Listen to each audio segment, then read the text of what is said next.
Yo, halo! Kali ini ada handphone dari Samsung yang punya fitur nggak biasa dan lumayan langka juga sebenarnya, karena waktu itu dijualnya terbatas. Tapi untungnya saya masih dapet nih. Oke, nggak usah makin lama karena saya udah penasaran, jadi langsung aja di unplastik. Ya, jadi ini adalah Samsung Galaxy Beam, sebuah smartphone Android yang punya fitur proyektor. Itu loh yang biasa dipakai buat presentasi atau meeting untuk memproyeksikan gambar yang biasanya dari laptop atau PC. Oh iya, ini saya belinya kondisi second lewat toko Pak Edi. Harganya itu 660.000. Masih cukup mahal ya. Dan untuk kelengkapannya cuma dapat unit handphonenya sama baterainya aja. Baterainya ini katanya sih baru, tapi kurang tahu dah ini ori atau enggak. Dan untuk kapasitasnya ini 2000 mAh. Nah, kalau dilihat dari fisiknya memang nggak terlalu mulus, dan ada kurangnya nih. Tapi katanya sih masih aman. Jadi coba dicek satu-satu dulu deh. Di bagian depannya ini ada layar berukuran 4 inch, di atasnya ada tulisan Samsung, earpiece, sensor, dan kamera 1,3 megapiksel.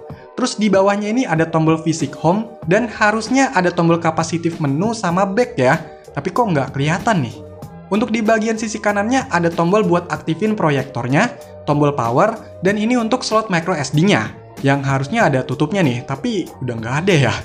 Kalau di sisi bawahnya ada lubang micro USB sama mikrofon, di sisi kirinya ada slot mini SIM yang lagi-lagi nggak ada tutupnya.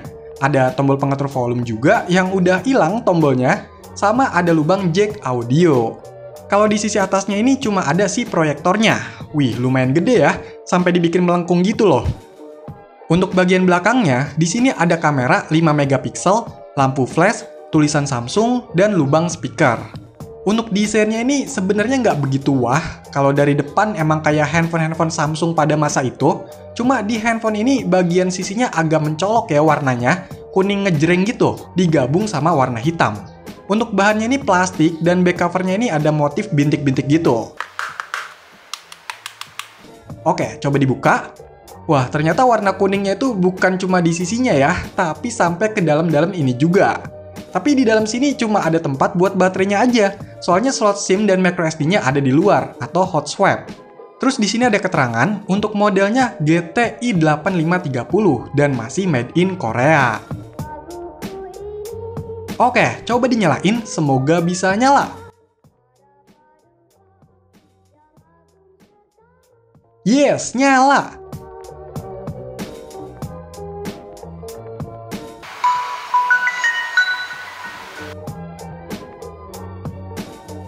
Dan inilah tampilan awal dari Samsung Galaxy Beam.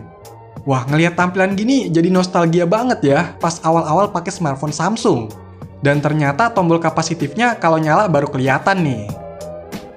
Lanjut, coba cek kesetelan. Nah, jadi handphone ini pakai OS Android versi 2.3.6 atau Gingerbread. Ini menurut saya versi Android yang lumayan populer ya pas handphone-handphone Android mulai bermunculan. Untuk storage-nya ini kayaknya dibagi gitu ya. Ada yang namanya penyimpanan USB total 3,9 GB, tersedia 3 GB, dan penyimpanan sistem tersedia 1,8 GB. Terus kalau untuk RAM-nya, ini udah kepake 135 MB, dan kosongnya 378 MB. Tapi ini kondisinya udah ada data-data gitu ya. Untuk aplikasinya ini lumayan banyak, khususnya yang dari bawaan Samsung, dan rata-rata secara bawaan nggak bisa langsung di-uninstall. Ya, memang gitu sih Samsung. Nah, sebelum lebih lanjut, coba dulu nih untuk kameranya. Dan inilah hasilnya.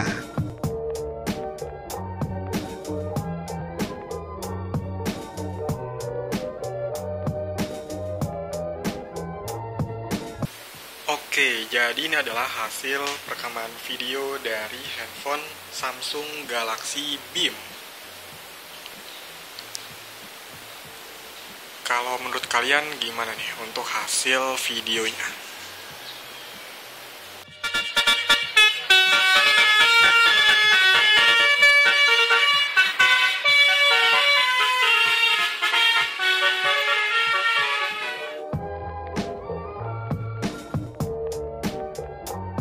Samsung Galaxy Beam ini dirilis sekitar tahun 2012 dan memang sempat dijual di Indonesia dengan harga kisaran 4,9 sampai 5 jutaan rupiah. itu pun stoknya terbatas. Karena sebenarnya handphone ini ditujukan untuk kalangan bisnis atau profesional yang nggak mau ribet bawa alat banyak-banyak buat presentasi gitu. Cuma masalahnya apakah banyak peminatnya? Karena perangkat yang nggak khusus gini ada aja batasannya. Makanya pihak Samsung nggak ngejual Galaxy Beam ini secara besar-besaran di Indonesia. Katanya sih cuma di toko-toko wilayah Jakarta aja. Jadi kayak tes pasar dulu gitulah. Terus sebenarnya ada seri lanjutannya, yaitu Galaxy Beam 2. Tapi kayaknya cuma buat pasar tertentu aja deh. Handphone ini dilihat sekilas memang kayak model smartphone biasa pada waktu itu. Ya kecuali dilihatnya dari sisi atasnya, kayak ada lampu yang gede, tapi bukan senter ya.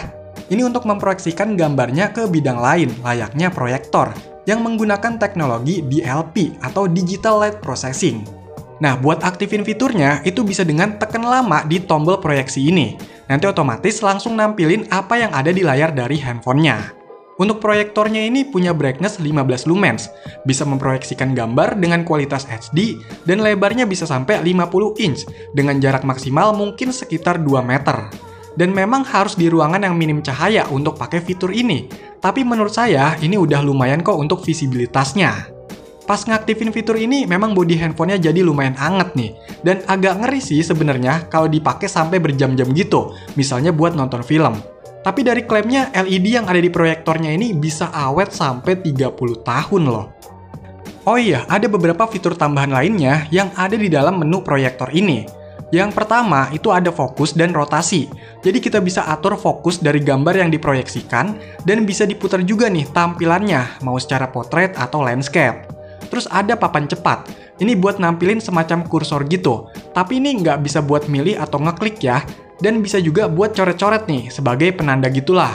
Terus ada visual presenter, ini bakalan ngebuka kamera dan langsung diproyeksikan ya. Terus ada mode suasana, buat kayak nampilin gambar, video macam relaksasi gitu, atau sekedar slideshow, sambil ada suaranya ya. By the way, unit saya ini speakernya agak sember gitu.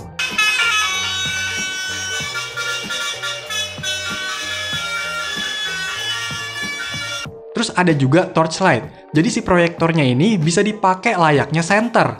Dan warnanya selain putih bisa diubah juga jadi warna merah, hijau, atau biru. Nah terakhir ada yang namanya pengarahan. Ini kayak alarm ya, cuma nanti bakalan ikut nyala tuh proyektornya.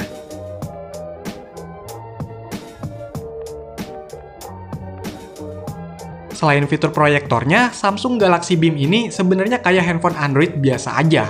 Untuk spesifikasinya menggunakan chipset Novator U8500, dual core 1 GHz, RAM-nya 768 MB, internal 8 GB, GPU-nya Mali 400 dengan layar 4 inch TFT, jaringannya masih 3G, baterainya 2000 mAh, dan menggunakan OS Android bawaan versi 2.3.6.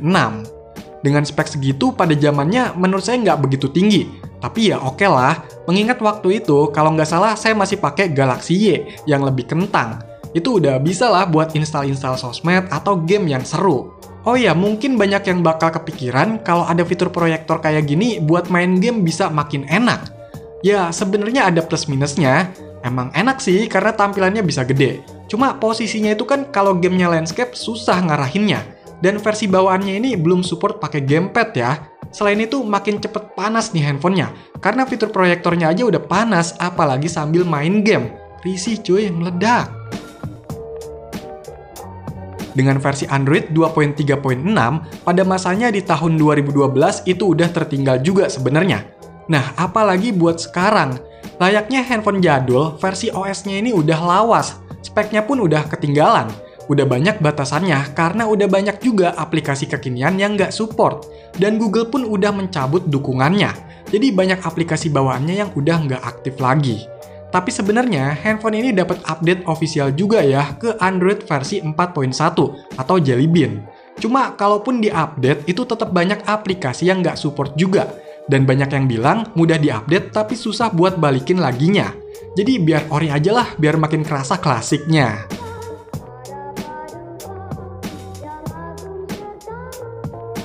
Ya memang jadi lebih ringkas sih kalau kayak gini, kita bisa nampilin layar handphone jadi lebih besar, bisa kayak buat presentasi, atau nikmatin fitur multimedianya.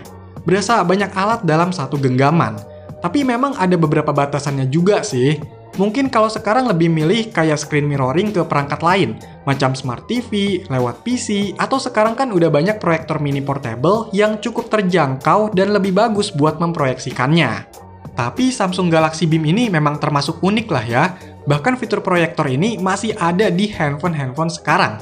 Contohnya kayak di Unihertz Tank 2. Ya, semoga aja ditawarin lagi gitu sama pihak Unihertz buat review handphonenya.